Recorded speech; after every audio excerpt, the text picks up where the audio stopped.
South ఇండియాలోనే biggest sorry store మన Varahi silks మన విజయవాడ ఎంజీ రోడ్ లో డిసెంబర్ 4వ తారీఖున ఘన ప్రారంభం.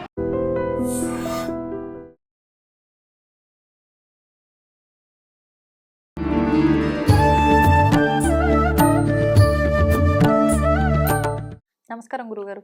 ఓం శ్రీ మహాగణాధిపతయే నమః. గురుగారు, మార్గశీర పౌర్ణమి రోజున విశేషంగా ఏదైనా క్షేత్ర దర్శనం కానీ ఆలయ దర్శనం కానీ చేసుకుంటే బాగుంటుందా? అంటే ఎన్నెన్నో క్షేత్రాలు ఉన్నాయి, ఎన్నెన్నో ఆలయాలు కూడా ఉన్నాయి. విశేషంగా ఏ క్షేత్ర దర్శనం చేసుకోవచ్చు అంటారు ఆ రోజున? తప్పకుండా అమ్మా. ఆ రోజు కృత్తికా నక్షత్రంతో వచ్చింది కాబట్టి ఒక రహస్యం నేను మీకు వివరిస్తా.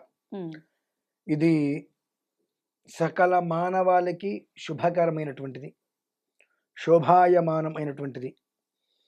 ఆ క్షేత్రమునందు ఇప్పటికీ 18 సంవత్సరాలలో ఒక 700 మందికి పైన సంతానాన్ని అందించింది. అలాగే అంతమందికి పైన వివాహ యోగాన్ని కూడా ఇచ్చినటువంటిది. విజయవాడ దగ్గర మాది. ప్రకాశం బ్యారేజ్ దాటిన తర్వాత తాడేపల్లి ఏదో ఉంది, అక్కడ కొండ మీద 18 ఏళ్ల క్రితం ఒకతనికి స్వామివారి కల్లో కనిపించి, నేను కొండ మీద ఉన్నాను, నన్ను కాపాడుకో, ఎట్లా నీ పిల్లవాడిని నువ్వు కాపాడుకున్నట్టుగా రక్షించట్టుగా కాపాడన్నారు. కొండ మీదకి మార్గం కూడా స్వామివారి కల్లోనూ చూపించారు.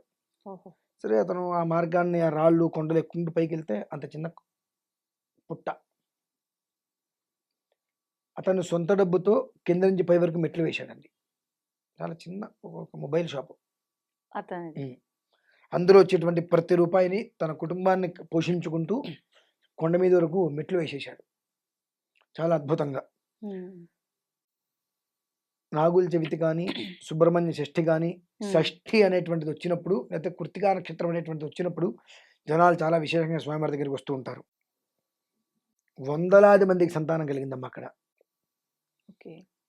అది చాలా విశేషం. సంతానం కలిగిన ముందో, అంటే అమ్మాయి గర్భవతిగా ఉన్నప్పుడు, సంతానం కలిగిన తర్వాత ఒక బొమ్మ తీసుకొచ్చి అక్కడ పెట్టేస్తారు.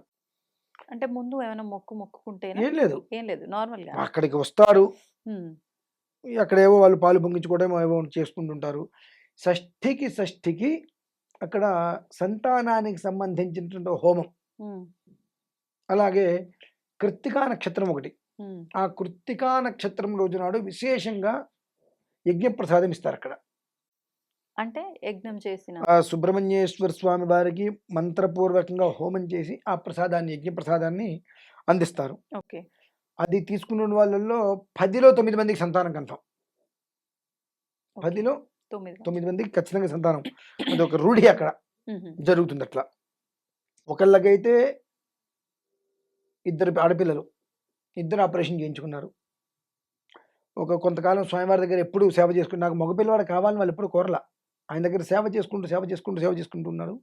అనుకోకుండా అమ్మాయి గర్భవతి అయింది. 2కి ఆపరేషన్ అయిపోయింది. మగపిల్లవాడు పుట్టాడు. ఆ పిల్లవాడికి వెనకాల పాము పరగ ఇచ్చినట్టుగా ఇక్కడ వరకు వస్తుందండి. అంటే ఆ శిరస్సు చూస్తే వెనకాల ఇలా మావ ఇదంతా నార్మల్ గానే ఉంటుంది, కానీ కాస్త పర్టికులర్ గా చూస్తే పాము పడగ ఇచ్చినట్టుగా ఇలా చక్కగా కనిపిస్తుంది శిరస్సు. అంటే ఆయన సుబ్రహ్మణ్య స్వామి మా ఇంటికి జన్మించారు. రకరకాలుగా చెప్పుకుంటూ పోతే అనేకం ఉన్నాయండి. ఇవాళకి కూడా సీసీ కెమెరాల్లో ఆ విజువల్స్ చూస్తే అర్థమవుతుంది. కృత్తికా నక్షత్రం ఒకటి, షష్ఠి ఒకటి, పర్వదినాలు వచ్చినప్పుడు అక్కడ చిన్న ట్యూబ్లైట్ ఉంటుందమ్మా రాత్రిపూట. అసలు లైట్ లేకుండా ఉండకూడదు కాబట్టి చిన్న ట్యూబ్లైట్ వేసేస్తారు.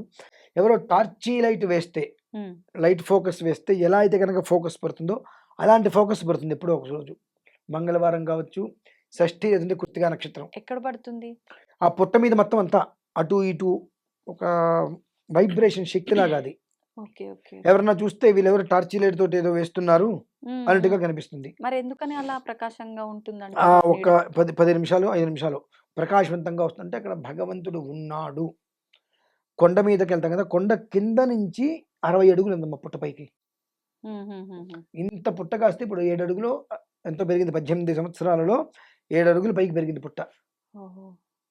అక్కడ దేవతా సర్పం ఉంది అనేటువంటిది బాగా నమ్ముతారు. కొన్ని కొన్ని రోజులలో అక్కడికి వెళ్తున్నప్పుడు తెలియకుండా మగలి పువ్వు వాసన అవి వస్తూ ఉంటాయి. మొగలి పువ్వు వాసన వచ్చిందంటే ఇక దేవతా సర్పం ఉన్నట్టే. ఓకే. ఓకే. అయిన వాళ్ళు కాని వాళ్ళు అక్కడికి వెళ్ళలేరమ్మా. అంటే ఎవరనుకుంటే వాళ్ళు వెళ్ళలేరు. ఆ! ఎవరికైతే గనక యోగం అనేటువంటిది ఆపాదింపబడుతుందో వారు మాత్రమే అక్కడికి వెళ్ళగలుగుతారు. 14 అడుగుల సర్పం 18 ఏళ్ళకి దానికి కాపలా కాస్తుందనేటువంటిది అక్కడ. ఆలయాన్ని. అయిన వాళ్ళు కాని వాళ్ళు ఎవరు పడితే వాళ్ళు అక్కడికి వెళ్ళలేరు. అక్కడికి రావడానికి కూడా ఒక యోగం ఉండాలనేటువంటిది ఒక విధానం ఉంది. తిరిగి తిరిగి తిరిగి తిరిగి కొండ వరకు వచ్చి తిరిగి వెనక్కి వెళ్ళిపోయిన వాళ్ళు చాలా మంది ఉన్నారు. ఓహో! అంటే అక్కడి దాకా వెళ్ళినా యోగం లేదు పైకి వెళ్ళి దర్శించుకోవడానికి. ఎందుకంటే అక్కడ ఒక చక్కటి దివ్యమైనటువంటి నాగశక్తి అనేటువంటిది తిరుగుతుందనేటువంటిది ఖచ్చితంగా మీరు ఆ వీడియో చూస్తే మీకే క్లారిటీ వస్తుంది. కాకపోతే ఏంటంటే అది ఎందుకు చూపించడానికి బయటికి ఇవ్వట్లేదంటే ఎవరో టార్చ్ లైట్ వేస్తే ఫోకస్ లైట్ వేస్తే ఎలా వస్తుందో అలా వస్తుంది. అది వెలుతురు రకరకాలుగా దాని గురించి కామెంట్స్ చేస్తారు. నమ్మరు. ఓకే, నీ నమ్మకంతో నాకు పని ఏంటి అని చెప్పి నేను మీకు ఇవ్వచ్చు. కానీ విషయం తెలియకుండా చూసి రకరకాలుగా మాట్లాడుకోవడం వల్ల నా వంశాలు నాశనం పోతాయి సుబ్రహ్మణ్య స్వామి గురించి మాట్లాడడం వల్ల.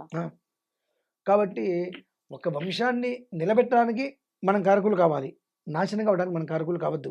అంటే అది చూసినప్పుడు 100లో 90 మందికి అది ఏదో లైట్లు పెట్టారనిపిస్తుంది, కానీ ఒక 10 మంది ఉంటారు ఆ జాగ్రత్తగా పరిశీలనతో చూసినప్పుడు ఒక ఆకృతులు మనం చూడగలుగుతాం. అంటే ఎటువంటి ఆకృతులు? సర్పాకృతి, ఆ నీడలోనే రూపాకృతులు అండి.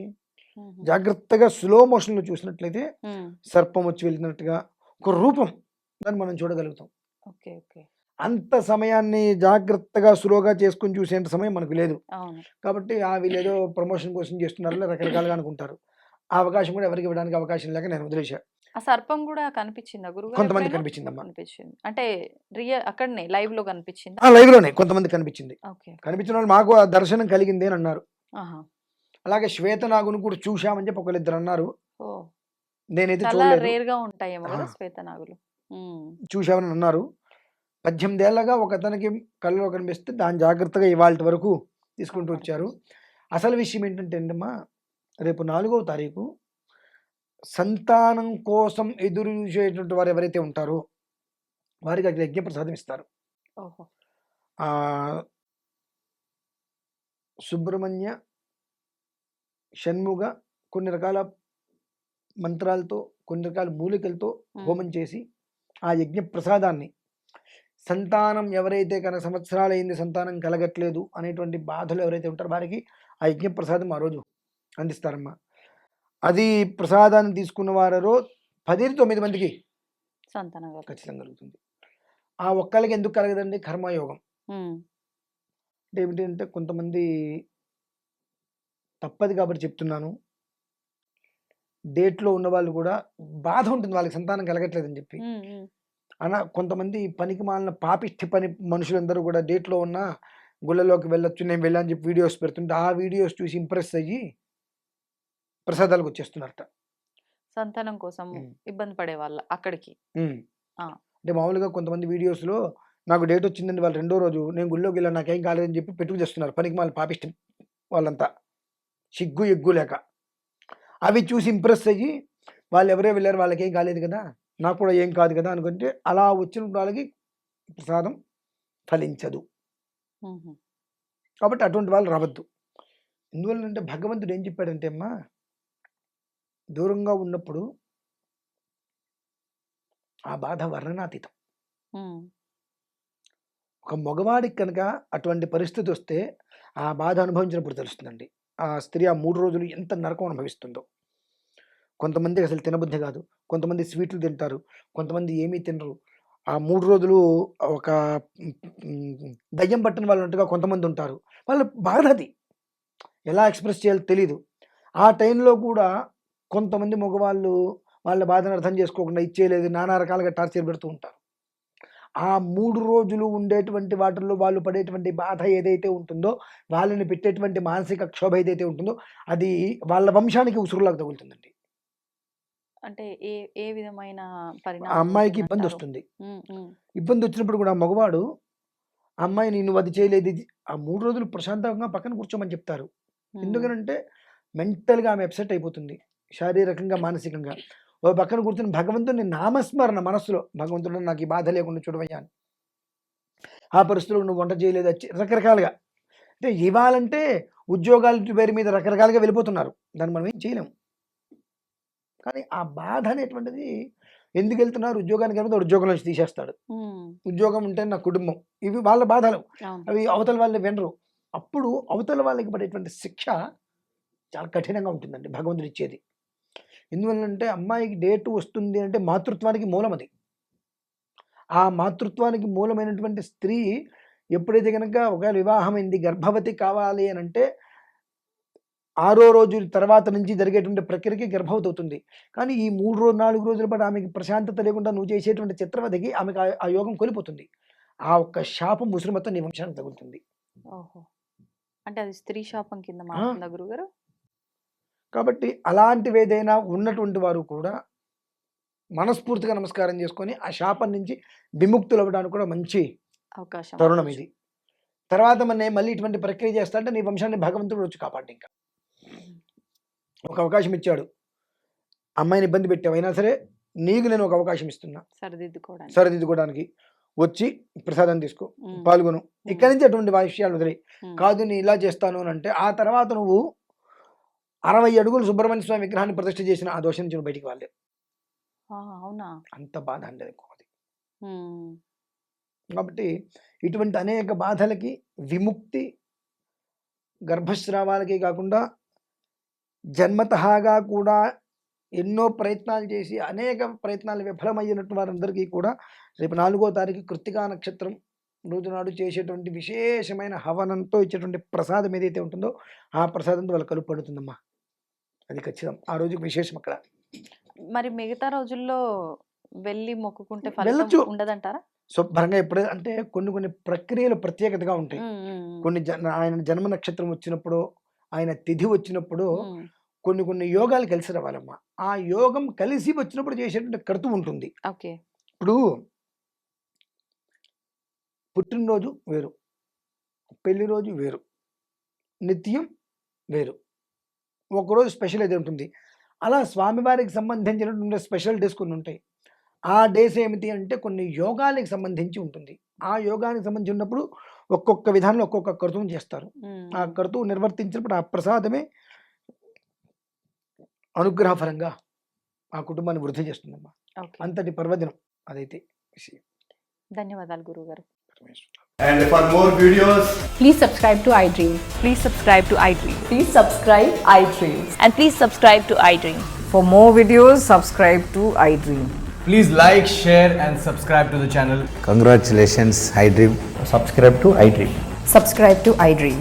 So subscribe to iDream Media. iDream ki iDream team andarki huge congratulations. Please subscribe iDream Media. Please subscribe to iDream. Subscribe iDream. Please subscribe to iDream. iDream అంటే నా కళల ఛానల్ను సబ్స్క్రైబ్ చేసుకున్న నోరు తిరుగుతలేదు, మీరైతే గంట గుర్తు కొట్టండి. For more such videos, please subscribe to iDream. Subscribe to iDream. Please subscribe to iDream. Please subscribe iDream Media. Please do subscribe to iDream. Please subscribe to iDream Media. For best entertainment and information, please subscribe iDream. And don't forget to subscribe to iDream.